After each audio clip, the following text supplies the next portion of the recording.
freestyle, taking a look at lane 1 here, Dalton good. I'm going to play the whole race through, and I'll talk about it afterwards. You're in the frame for a lot of the race, but not for all of it.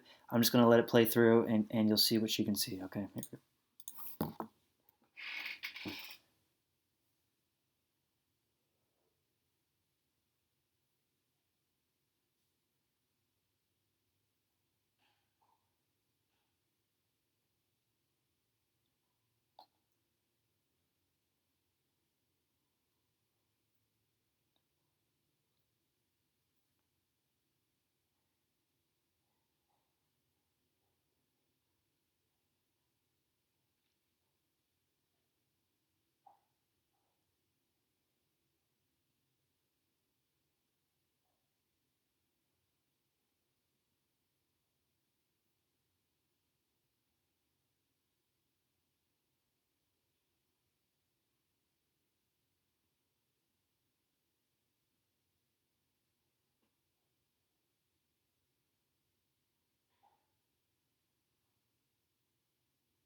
All right, so taking it back to the start here.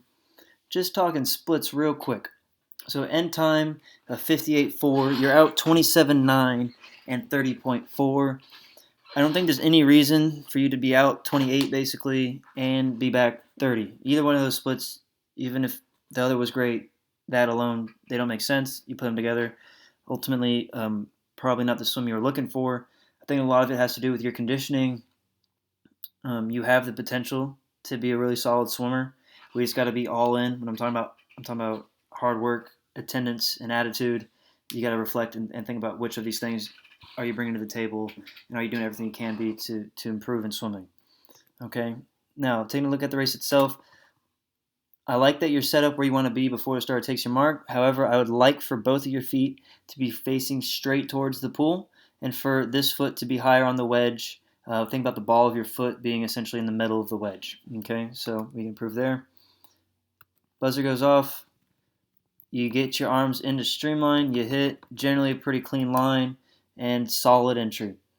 Okay, come up swimming, no breath on the start, or on the first stroke, excuse me, which is good. Now, I want you to notice here, you get a pretty good angle of yourself here being in the closest lane. Look at where your hand is hitting.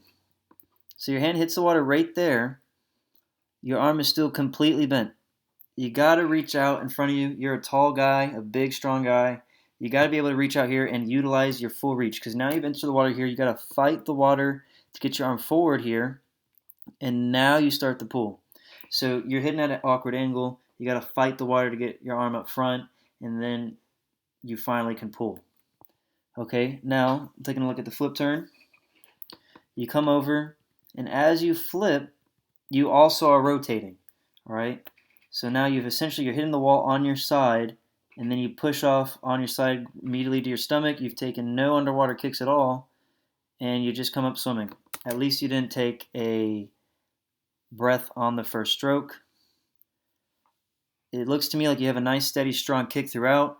I think you could probably afford to increase your tempo and, of course, like I said, reach further. Let's fast forward here to where we see you again. All right, so here you are again. Timing of the breath here. We just came inside the flags. We took a breath as we're flicking by our hips. Again, now notice where the hand's hitting, and your head is still attempting to take this breath. So you got to take a quicker breath. You want to take a quick breath in any distance, but especially in a short distance like the 50 or 100, you got to have a way quicker breath. Notice here, like I said, your hand hits the water there. Your head is still angled in this direction. So we got to get a quicker breath on that part of the stroke. Again, with the rotating on the turn and zero kicks off of the wall. All right.